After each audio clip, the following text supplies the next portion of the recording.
আসসালামু আলাইকুম। কানিজ ফাতেমা লোপা স্বাগত জানাচ্ছি এনটিভির রাতের খবরে। ক্রাউন সিমেন্ট শিরোনাম দেখছিলেন, এবারে নিয়ে যাচ্ছি পুরো খবরে। নানা জল্পনা কল্পনা পেছনে ফেলে দীর্ঘ ৭ বছর ৩ মাস পর দেশের বাইরে যাচ্ছেন বেগম খালেদা জিয়া।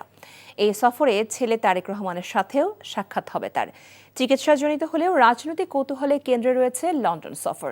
বিদেশ গিয়ে চিকিৎসা শেষে সুস্থ হয়ে দেশে ফেরার পর আবারও রাজনীতিতে সক্রিয় হবেন বিএনপি চেয়ারপারসন, এমন প্রত্যাশা দলের নেতাকর্মীদের। আরও জানাচ্ছেন ইমরুল আহসান। দীর্ঘ অনিশ্চয়তা শেষে অবশেষে দেশের বাইরে যাচ্ছেন বিএনপি চেয়ারপারসন বেগম খালেদা জিয়া। চিকিৎসার জন্য এই সফর হলেও এর রাজনৈতিক গুরুত্ব রয়েছে, কারণ ৭ বছরেরও বেশি সময় পর দেখা হচ্ছে মা ছেলের। রাজনৈতিক মহলের দৃষ্টি বেগম জিয়া ও তারেক রহমানের সাক্ষাতে আগামী দিনের রাজনীতি নিয়ে কি আলোচনা হয় সেদিকে। সর্বশেষ ২০১৭ সালে লন্ডনে মা ছেলের দেখা হয়। ওই বছরও চিকিৎসার জন্য সেখানে গিয়েছিলেন খালেদা জিয়া। অবশ্যই আলাপ আলোচনা তো হবে, সেটাই স্বাভাবিক। তবে যেখানেই থাকেন তিনি আমাদেরকে যথাসময়ে যথাযথ নির্দেশনা দিয়ে যাবেন এবং যাচ্ছেন। রাজনীতিতে আবারও পুরোপুরি সরব হতে পারেন বিএনপি চেয়ারপারসন, এমন গুঞ্জন চলছে বেশ কিছুদিন ধরেই। তবে শারীরিক সুস্থতার উপর নির্ভর করছে তার রাজনীতিতে ফেরা। আশা করছি তিনি সুস্থ হয়ে আমাদের মাঝে ফিরে আসবেন এবং ওনার অস্তিত্ব দিয়ে, নেতৃত্ব দিয়ে, ওনার গাইডেন্স দিয়ে এই জাতিকে, বাংলাদেশকে তিনি আবার গণতান্ত্রিক রাষ্ট্র বিনির্মাণের জন্য যথেষ্ট ভূমিকা রাখবেন। সেটা আমাদের প্রত্যাশা, এই জাতির প্রত্যাশা। আপনারা আশা করছেন যে ফুল ফেজ আবার রাজনীতিতে ফিরছেন? অবশ্যই, ইনশাআল্লাহ আমরা আশা করি। ২০১৮ সালের ফেব্রুয়ারিতে তৎকালীন আওয়ামী লীগ সরকার কারাবন্দী করে বেগম খালেদা জিয়াকে। ২ বছর পুরনো ঢাকার কেন্দ্রীয় কারাগারে রাখা হয় সাবেক প্রধানমন্ত্রীকে। ২০২০ সালের মার্চে সাময়িক মুক্তি মিললেও শর্তের বেড়াজালে গৃহবন্দী থাকতে হয় তাকে। অসুস্থ খালেদা জিয়াকে বহুবার হাসপাতালে ভর্তি হতে হয়। দিনের পর দিন কাটাতে হয় হাসপাতালেই। কিন্তু চিকিৎসার জন্য বিদেশ যাওয়ার অনুমতি দেয়নি শেখ হাসিনার সরকার। বিগত ফ্যাসিবাদী সরকার প্রধান শেখ হাসিনা ওনাকে সলিটারি কনফাইনমেন্টে, একাকী একটি স্বেচ্ছাতে বসবাসের অযোগ্য একটা জেলখানার মধ্যে বন্দি রেখে, আমাদের সন্দেহ খুব সম্ভবত ওনাকে স্লো পয়জনিং করা হয়েছে। এটা এখন বেরোবে যথাযথ পরীক্ষা নিরীক্ষা করলে বিদেশে। ছাত্র জনতার গণ অভ্যুত্থানে গত ৫ই আগস্ট স্বৈরাচার শেখ হাসিনার পতনের পরদিন নির্বাহী আদেশে মুক্তি দেওয়া হয় বেগম জিয়াকে। দূর হয় চিকিৎসার সব বাধা। সাবেক প্রধানমন্ত্রী বেগম খালেদা জিয়া দীর্ঘদিন ধরে লিভার সিরোসিস, হৃদরোগ, আর্থ্রাইটিস, কিডনি ও ডায়াবেটিস সহ নানা জটিলতায় ভুগছেন। Imrul Ahsan, NTV news, Dhaka.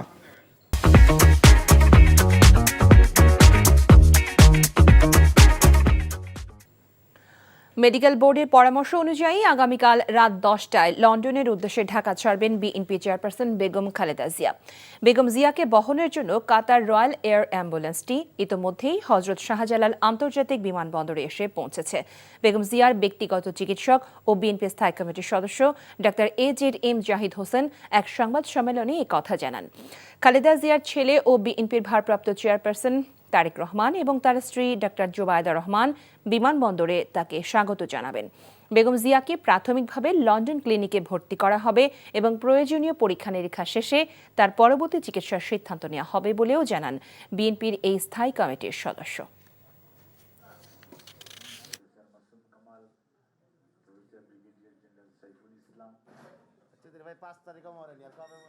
7ই জানুয়ারি ইনশাল্লাহ রাত 10টায় কাতার আমিরাতসের আমিরের স্পেশাল এয়ার অ্যাম্বুলেন্সে উনি ইনশাল্লাহ ঢাকা এয়ারপোর্ট থেকে ঢাকা, দোহা, লন্ডন, হিথ্রো এই ফ্লাইট ইনশাল্লাহ উনি যাবেন। লন্ডন ক্লিনিক বলে একটা অনেক পুরনো হসপিটাল আছে এবং সেই হসপিটালে, এটাও এনএইচএসের অধীনই একটা হসপিটাল, ওখানে ওনাকে ভর্তি করা হবে। উনি এয়ারপোর্ট থেকে সরাসরি ওখানে যাবেন। চিকিৎসকদের ওখানে ওনাকে পরীক্ষা নিরীক্ষা করবেন। তার পরবর্তীতে ওনাদের পরামর্শক্রমে পরবর্তী সিদ্ধান্ত গ্রহণ করা হবে। দলের পরবর্তী নীতি ও কৌশল নিয়ে সোমবার রাতে দলের স্থায়ী কমিটির বৈঠক অনুষ্ঠিত হয়েছে। সোমবার রাত 8:30টায় গুলশানের চেয়ারপারসনের দলীয় কার্যালয়ে এই বৈঠকে ভার্চুয়ালি যোগ দেন তারেক রহমান। এ সময় দলীয় চেয়ারপারসন খালেদা জিয়ার চিকিৎসার জন্য বিদেশে যাওয়ার পর দলের নীতি কৌশল কি হতে পারে সেই সব বিষয়ে আলোচনা করা হয়।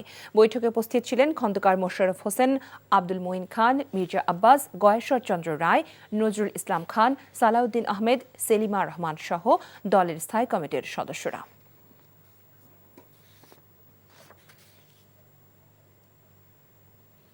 ভারত সরকারের অনুমতি পেলে শেখ হাসিনাকে বিডিআর হত্যাকাণ্ডের বিষয়ে জিজ্ঞাসাবাদ করা হবে বলে জানালেন জাতীয় স্বাধীন তদন্ত কমিশনের সভাপতি অবসরপ্রাপ্ত মেজর জেনারেল আ.ল.ম ফজলুর রহমান। রাজধানীর রাবা ক্লাবে বিডিআর হত্যাকাণ্ডের শহীদ পরিবারের সদস্যদের সঙ্গে মতবিনিময় সভায় তিনি এ কথা বলেন। প্রতিবেশী দেশের ইন্ধন থাকার বিষয়টিতে সুনির্দিষ্ট তথ্য প্রমাণ থাকলে কমিশনে দাখিল করার অনুরোধ জানান। দাবি আদায়ের জন্য বাহিনীতে বিদ্রোহ হয়নি জানিয়ে তিনি বলেন, দেশকে দুর্বল করার গভীর ষড়যন্ত্র ছিল। স্বচ্ছভাবে তদন্ত করে 3 মাসের মধ্যে প্রতিবেদন জমা দেওয়ার আশা ব্যক্ত করেন কমিশন সভাপতি। দেশি বিদেশি ষড়যন্ত্রকারী মিলে এই হত্যাযজ্ঞ চালিয়েছে। আমি মনে করি না এটা বিডিআর বিদ্রোহ ছিল। আমি মনে করি না যে কোনো দাবি আদায়ের জন্য সৈনিকরা নির্মমভাবে আমাদের অফিসারদেরকে নিহত করতে পারে। বিশেষ করে শেখ হাসিনা। ভারতীয় হাইকমিশনের সঙ্গে আমরা যোগাযোগ করে হয় তাকে এক্সট্রাডাইট করার জন্য আমরা বলবো, কিংবা আমাদের টিম সেখানে গিয়ে তার ইন্টারভিউ নেবে।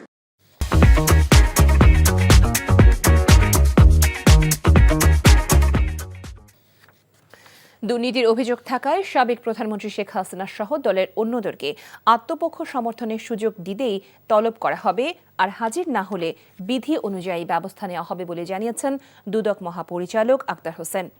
বিকেলে রাজধানীর সেগুনবাগিচায় দুদক কার্যালয়ের সামনে এ তথ্য জানান তিনি। বলেন, এনবিআরের সাবেক সদস্য মতিউর রহমান সহ তার স্ত্রী ও ছেলে মেয়ের বিরুদ্ধে সম্পদ বিবরণীতে মিথ্যা তথ্য প্রদানে মামলা করেছে দুদক।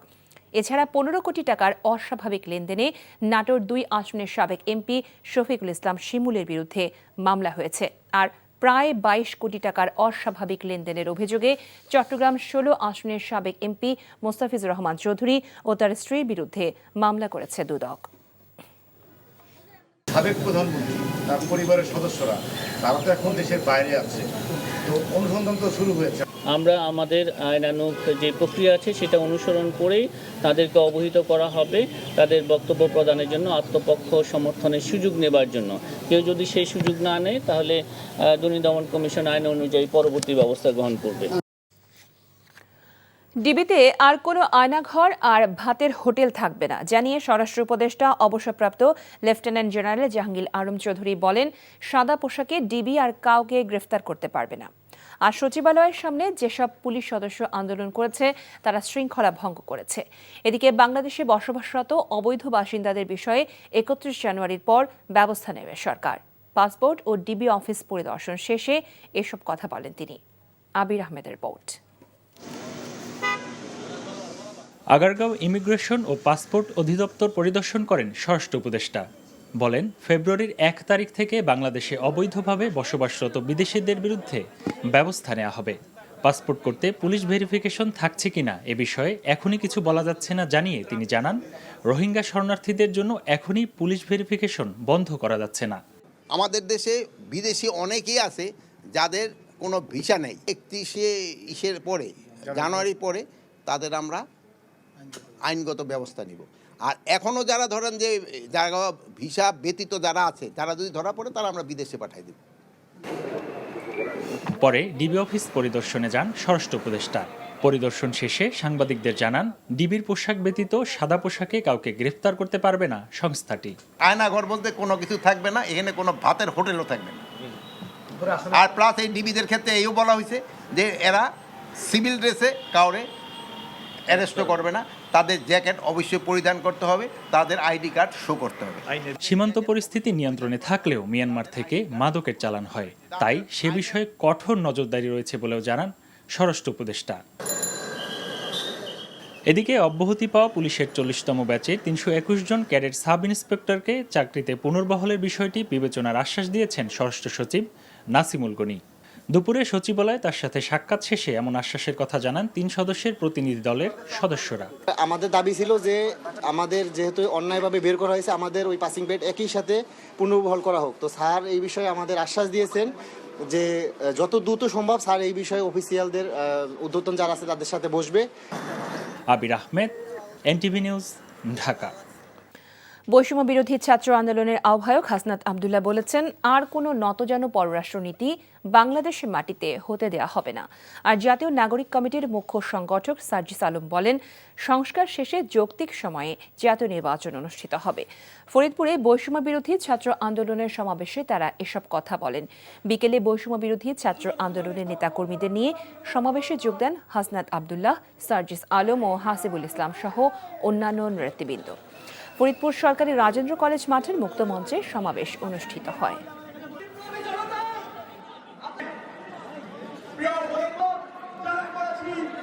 নির্বাচনের আগে আমাদের দেশের রাজনৈতিক দলগুলো সবাই দিল্লিমুখী হতো।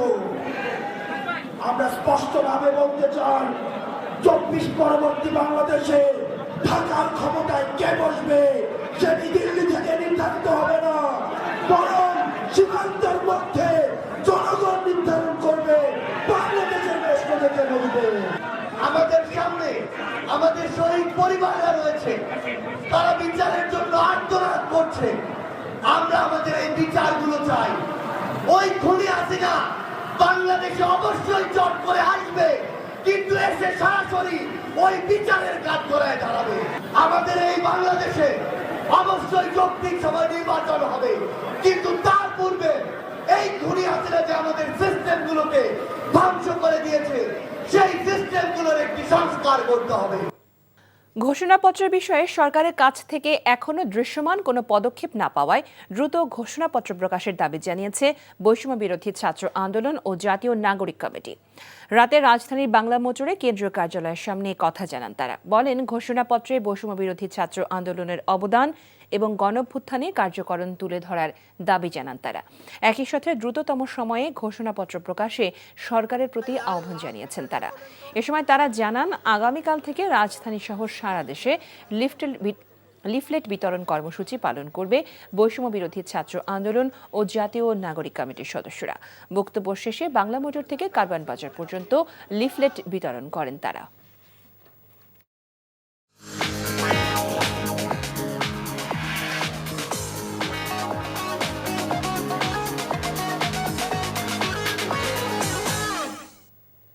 নগদ নিবেদিত অর্থনীতির খবর। দেশে বেকার মানুষের সংখ্যা 26,60,000।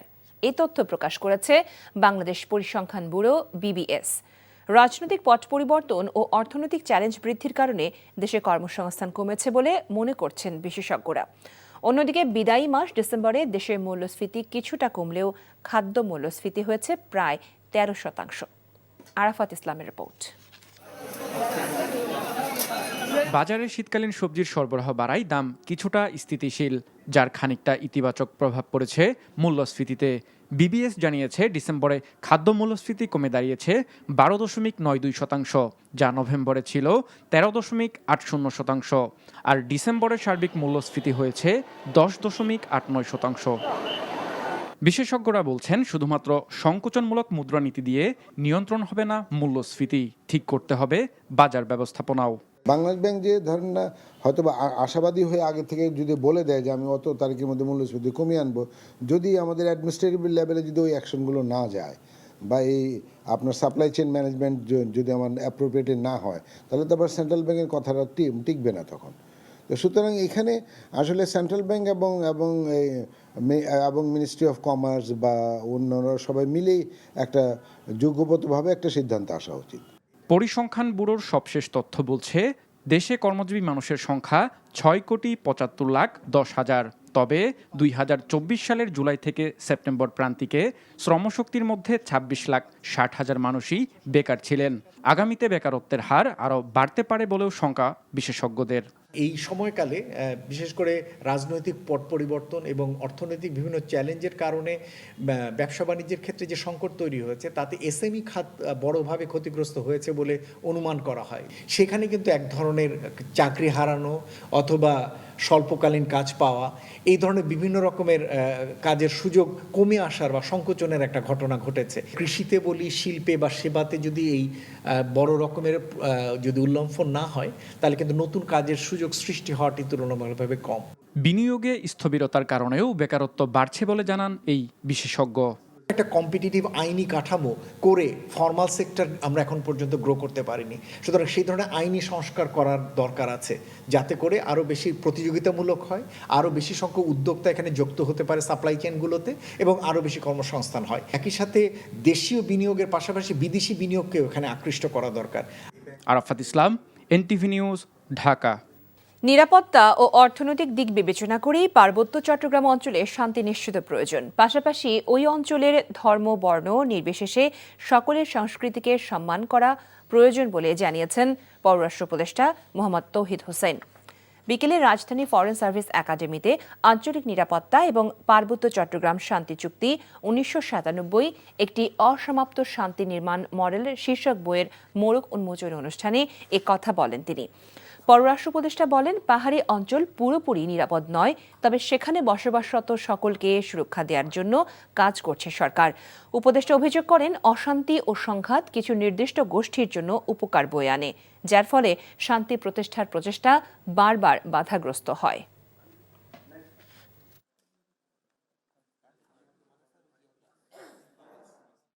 What we did not do side by side is that to ensure that the original residents of that area, they find that the activities that are going on benefits them financially and economically. If we could do that, I think the integration would have been much easier. That has not happened, and it is because of this that the animosity between the Plains people who went there and the original inhabitants who are there, this was there. This animosity had developed. স্বৈরাচার শেখ হাসিনা শুধু গুম খুন নির্যাতন করেই ক্ষান্ত হননি, বিরোধী মত দমনের নামে কারাগারের মধ্যে বহু মানুষকে হত্যা করেছে বলে মন্তব্য করেছেন আমার দেশ পত্রিকার সম্পাদক মাহমুদুর রহমান। বিকেলে সাংবাদিক রুহুল আমিন গাজী স্মৃতি ফাউন্ডেশনের উদ্বোধনী অনুষ্ঠানে তিনি কথা বলেন। এ সময় স্বৈরাচার আমলে কারাবন্দী থেকে চিকিৎসাধীন অবস্থায় নাসির উদ্দিন পিন্টু, মাওলানা দেলোয়ার হোসেন সাইদির মৃত্যুর তদন্তের দাবি জানান তিনি। বলেন, বিএনপি নেতা ইলিয়াস আলীকে খুন করে শোকের নাটক করেছিল শেখ হাসিনা। দ্রুত শেখ হাসিনাকে দেশে এনে প্রতিটি হত্যার বিচারের দাবি জানান তিনি। অনুষ্ঠানে সাংবাদিক রুহুল আমিন গাজীর সাহসী সাংবাদিকতা ও বলিষ্ঠ নেতৃত্ব সবার জন্য অনুপ্রেরণা হয়ে থাকবে বলে জানান বক্তারা।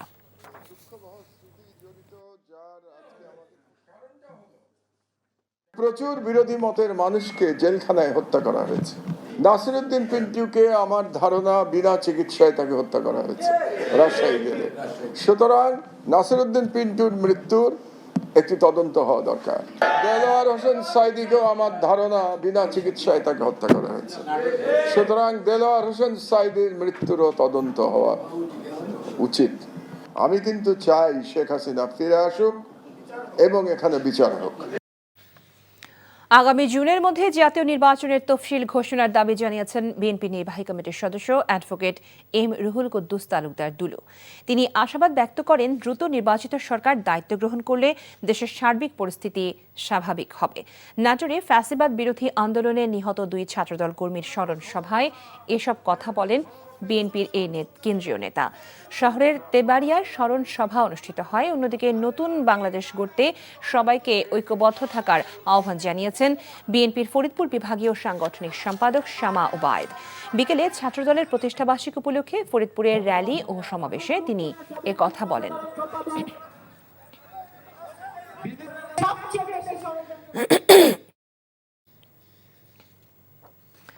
নেত্রকোনায় বীর মুক্তিযোদ্ধাদের মাঝে শীত বস্ত্র বিতরণ করা হয়েছে।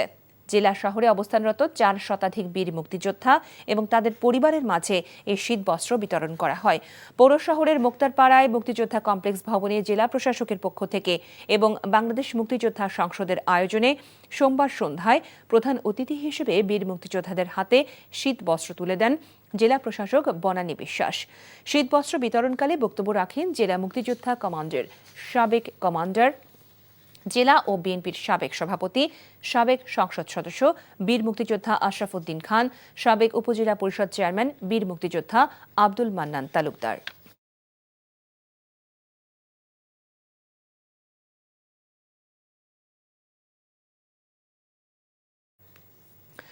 দেশব্যাপী তরুণ শিক্ষার্থীদের প্রতিযোগিতামূলক গেমিং, উদ্ভাবন ও প্রযুক্তিতে অনুপ্রেরণা দিতে আনুষ্ঠানিকভাবে যাত্রা শুরু করল বাংলাদেশ ই-স্পোর্টস কার্নিভাল 2025।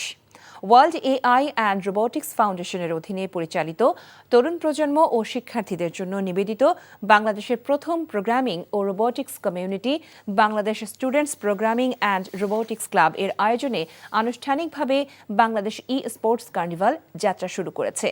এ উপলক্ষে রাজধানীর একটি হোটেলে সংবাদ সম্মেলনের আয়োজন করা হয়। রোবোটিক্স, মোবাইল ও পিসি গেমস এবং অ্যাপ্লিকেশন বিষয়ে আগ্রহী যে কোনো তরুণ তরুণী ও শিক্ষার্থী esportscarnival.com এ গিয়ে রেজিস্ট্রেশন করতে পারবেন। দায়িত্ব পেয়ে বিসিবির সভাপতি ফারুক আহমেদ ও বোর্ড পরিচালক নাজমুল আবেদিন ফাহিম আত্মকেন্দ্রিক হয়ে পড়েছেন বলে মন্তব্য করেছেন সাবেক বোর্ড পরিচালক খালেদ মাহমুদ সুজন। দেশের ক্রিকেটের স্বার্থে চলতি বিতর্কের দ্রুত সমাধান চান সাবেক এই অধিনায়ক। সিলেট থেকে নিলয় মজুমদারের রিপোর্ট। বিসিবিতে রদবদলের কয়েক মাসের মাথায় বিতর্কে জড়িয়ে যাচ্ছেন পরিচালকরা। সভাপতি ফারুক আহমেদ ও বোর্ড পরিচালক নাজমুল আবেদিন ফাহিমের মধ্যকার দ্বন্দ্ব প্রকাশ্যে আসার একদিন পর এ নিয়ে মন্তব্য করলেন চলতি বিপিএলে ঢাকা ক্যাপিটালসের প্রধান কোচ খালেদ মাহমুদ সুজন। অভিজ্ঞ এই দুই কর্মকর্তার কাছে আরো বেশি পেশাদার আচরণ প্রত্যাশা ছিল সাবেক বোর্ড পরিচালকের। যেটা আমি দেখতেছি একটা লোভ লালসার মতন হয়ে যাচ্ছেন, যে আমি অপারেশন না পাইলে আমি কাজ করবো না, আমি পদত্যাগ করবো। এটা লোভ লালসা। জাস্ট আমরা এই লোভ লালসা কেন ওনাদের মধ্যে আছে যে আমার টিকিট অপারেশন নিতে হবে কেন? এটা থেকে ইগোর ব্যাপার হয়ে যাচ্ছে। দুই ক্যাপ মানে ফারুক ভাই এবং শাহিম ভাই আমার ইগোর প্রবলেম, যেটা আমাদেরকে সত্যি কথা বলতেছে যে আসলে এটা কি হচ্ছে আই ডোন্ট নো।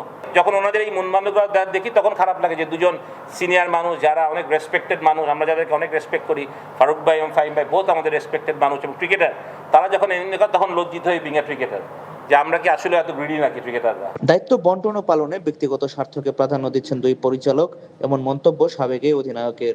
আমার কথাটা তো ফারুক ভাই ফাহিম ভাই দুজনেই অনেক সিনিয়র মানুষ এবং ফাহিম ভাই তো ডেফিনেটলি আমাদের সবার গুরু, আমাদের ক্রিকেট প্রশিক্ষক বা আমাদের সাথে অনেক বছর, এবং উনি এত বিচক্ষণ মানুষ, উনি এটা পাবলিক করবেন কেন? আমার কথাটা এই জিনিসটা যেটা দেয়ালের চার দেয়ালের ভিতরেই শেষ হতে পারতো, সেটা আমরা সারা বাংলাদেশের মানুষ কেন জানবে? এবং আমি বলছি যে এরা দুজনই ক্রিকেটার, এবং তাহলে আমাদের ক্রিকেটারদের মানুষ কি ভাববে যে আসলে তো আমরা মানে আমাদের নিজের স্বার্থের জন্য পড়ে যাই। তার মানে এই কথাটা ভাবাটা তো খুবই স্বাভাবিক হয়ে যাচ্ছে। আমাদের সব ক্রিকেটারের জন্য তো এটা খুবই লজ্জাজনক একটা ব্যাপার আমি মনে করি। এছাড়াও এখনো সাব কমিটি ঘোষণা না হওয়ার ঘটনাকে পেশাদারিত্বের অভাব হিসাবে দেখছেন সাবেক বোর্ড পরিচালক। Niloy Majumdar, NTV news, Sylhet. এই ছিল রাতের খবরে। এই খবরের ভিডিও সহ আপডেট জানতে ভিজিট করুন এনটিভি অনলাইন www.ntvbd.com। এছাড়াও এনটিভির জনপ্রিয় সব অনুষ্ঠান ও খবরের আপডেট জানতে ভিজিট করুন আমাদের ইউটিউব ও ভেরিফাইড ফেসবুক পেজ। রাত 1টায় মধ্যরাতের খবর দেখার আমন্ত্রণ জানিয়ে বিদায় নিচ্ছি। সবাইকে ধন্যবাদ এতক্ষণ সাথে থাকার জন্য। শুভরাত্রি।